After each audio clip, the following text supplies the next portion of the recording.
Welcome to session 350 of the Bible in a Year commentary. If you started this series on the 1st of January, then today should be the 16th of December. Today we'll be looking at Revelation 7 to 9 and Psalm 40. But so far in Revelation, we've read through the messages to the seven churches, the courtroom scene, and started the three sets of seven divine judgments. Revelation, the final book of the Bible, is attributed to John. Rather than predicting future events, it offers a peek behind the curtain at the spiritual battles behind earthly struggles that every generation faces. Its core question, will you choose light and life or darkness and death? Addressed to the seven churches in Asia, John introduces Jesus as the ruler of kings who cleanses believers through his blood and makes them a kingdom of priests. He envisions Jesus coming on the clouds, uniting Daniel's 7 imagery of God and the Son of Man. John described 7 golden lampstands, symbolizing the churches, and 7 stars representing the angels. Jesus commissioned John to deliver messages to these churches. Ephesus had lost its love and needed renewal. Smyrna, though persecuted, was encouraged to stay faithful. Pergamum and Thyatira resisted persecution but allowed corruption. Sardis was spiritually dead, needing revival. Philadelphia was faithful and was promised protection. Laodicea was complacent in wealth and was urged to recognize their spiritual poverty. These messages serve to remind believers of the spiritual battles behind their struggles. The call to them is to repent and live in light of Jesus' victory.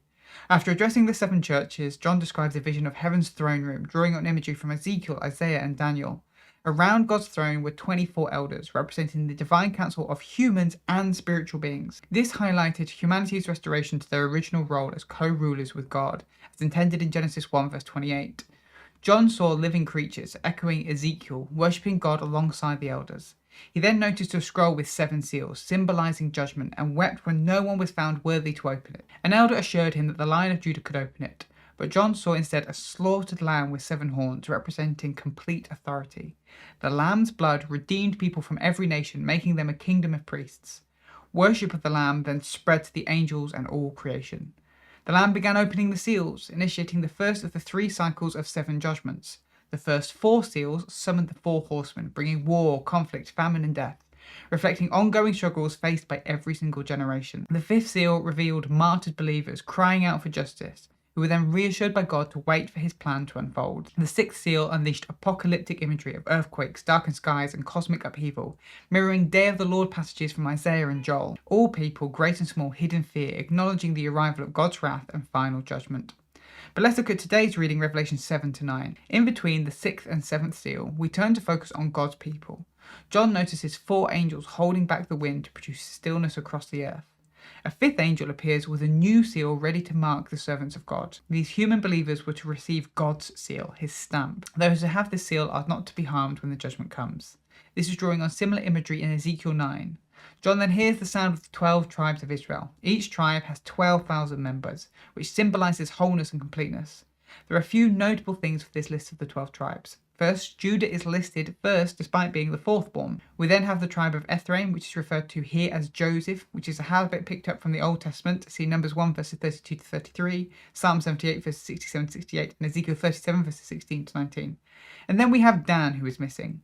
Remember, Dan was the most northerly tribe, and chaos and evil were seen as coming from the north. In other words, all chaos and evil, including that within the camp of Israel, is being done away with. The list also reads like a census, and censuses often had a military context to them. They were used to count how many men were ready to go to battle. See Numbers 1 verses 2 to 3, 1 Samuel 11 verse 8, and 2 Samuel 24 verses 1 to 10. The people of God are lining up and being counted for battle.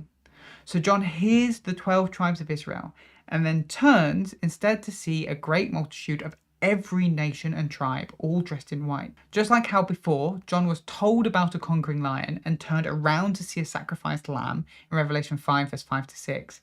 Here, he hears the fulfillment of the promise to Israel and then turns around to see all nations included in that. This sparks another round of worship from the multitude, the angels, the elders, and the living creatures. One of the elders asked John who are these people robed in white, and John pointed out the elder is the one who knows. The elder explains these are the ones who have been washed by the blood of the Lamb. They will no longer hunger or thirst or suffer. Instead, they will worship God for eternity, and the Lamb will be their shepherd. Having sealed God's people, we now turn back to that final 7th seal. The Lamb opens the seal, and there is a great silence. There's lots of debate over what this silence means. Some have argued that the silence is a reference to Isaiah 52 verse 14 to 15, where all creation is in awe of the authority and power of the Lamb.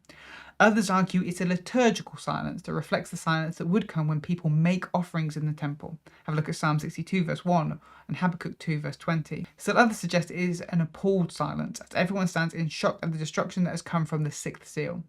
An angel comes before the altar to offer up incense, which is prayers for all of the believers. This is drawing on Day of Atonement language. See Exodus 30 verses 8 to 10, Leviticus 16 verses 12 to 13.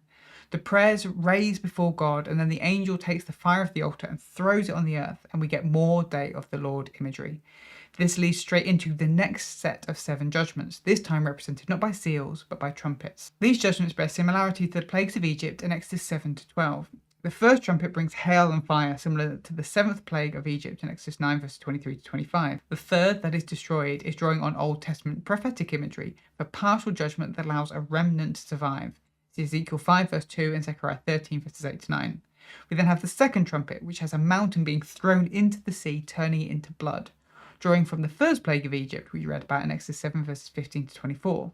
The mountain is likely drawing on the imagery of oppressive empires being described as mountains. Have a look at Jeremiah 51 verse 25 for an example. God will destroy these kingdoms and empires. And the third trumpet throws a star into the river, making them bitter. This is a reference to the bitter waters of Marah, where the Israelites first questioned God, along with the bitterness being associated with judgment. But look at Exodus 15 verses 23 to 25, Deuteronomy 29 verses 18, and Jeremiah 9 verse 15. The fourth trumpet has the destruction of part of the sun, moon, and stars, leading to darkness like the darkness of the ninth plague, Exodus 10 verses 21 to 22. The sun, moon, and stars are also references to spiritual beings. Even the spiritual beings are being judged. The fifth trumpet refers to a star that falls from heaven to earth. This star is clearly a spiritual being, but there's some debate over whether this is an evil being that was cast down to earth, or a good spiritual being sent down to earth. Either way, this spiritual being is given keys to the bottomless pit, sometimes referred to as Tartarus. This is the same place referred to in 2 Peter 2 verse 4, where the rebellious spiritual beings are being held captive. These beings are now set free, and they swarm the earth like locusts, just like the 8th plague of Egypt. See Exodus 10 and Joel 1 verse 2 to 4. The spiritual beings are allowed to torment the earth, but they leave those who have been given God's seal. They are given gruesome depictions showing their unnaturalness. These don't fit into God's created order. This unholy army has a leader called Abaddon. We saw Abaddon in the Old Testament as another name for Sheol and death. See Job 26 verse 6 and Proverbs 15 verse 11. It's unlikely that this character is Satan, as Satan appears later. But the introduction of a leader shows that these spiritual beings are an army. This is a war. The sixth trumpet leads to 4 more rebellious spiritual beings being unbound and set free. These 4 lead another army and bring death, destruction, and plagues. But despite all of this, the rest of humanity that were not killed and don't have the seal still do not repent. They continue their false worship and their wickedness. Like the 7 seals, these trumpets represent things that believers throughout history will have experienced, though in a more abstract way than the seals. The original plagues of Egypt were warnings to Pharaoh to repent from what he was doing and let the Israelites go, but he ignored them. Each generation faces its own trumpets, moments of divine warning, whether they be natural calamities, social upheavals, war, or the consequences of idolatry and injustice. All of this is in God's hands. The evil spiritual beings were given permission to be set free. The chaos and destruction were caused by trumpets blown by God's own angels. And believers should not be surprised if after all these things, people do not repent and turn to God, just as Pharaoh didn't. But that is Revelation 7 to 9. Now let's look at Psalm 40. This psalm is attributed to King David and can fit into 2 categories. The first half is a thanksgiving psalm, while the second half is a lament psalm. Here is a summary of the structure, but I would recommend checking out the written version of this commentary in the description to see the structure properly for yourself. But we start with verses 1 to 3. You saved me from the pit. Verses 4 to 5. Blessed are those who trust in you, for your deeds are great. Verses 6 to 8. You desire obedience over sacrifice. Verses 9 to 11, I will not hold back my praise as you do not hold back your love and mercy. And then verses 12 to 17, deliver me from evil. Psalm opens with a reminder of how God has delivered in the past.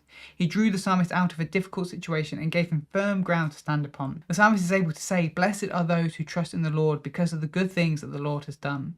In return, the best way to please the Lord is not through offerings and sacrifice, but through obedience. The psalmist's confidence in God reaches a point where they cannot contain it. They have to share it with other people and tell them about God's faithfulness and love. Having given thanks for the Lord and spoken his praise, the psalmist now turns to the issue at hand. They have built themselves up and reminded themselves of all that God has done so that they can now address their current struggles with confidence. Just as God has shown he will not withhold his mercy or his faithful love, the psalmist now asks God to intervene in this situation. It feels like the psalmist is surrounded by their enemies and their own sin. They ask the Lord to deliver them and put to shame all those who would seek them harm. But may God bless those who have supported the psalmist. The psalm then ends with a declaration of trust. While the psalmist may be poor and needy, God will always be their help and deliverer. This psalm shows us the benefits of encouraging ourselves in who God is and what he has done for us before we bring our troubles to him. This allows us to come to God in confidence. Thanks for joining us today. Take a moment to reflect on what you've read and share your thoughts or questions below. If you're watching in the future, then you can click here for the next session, or you can find the full playlist just down here. To receive these daily commentaries in your email inbox, subscribe via the link in the description below. Have a great day, and I'll see you tomorrow.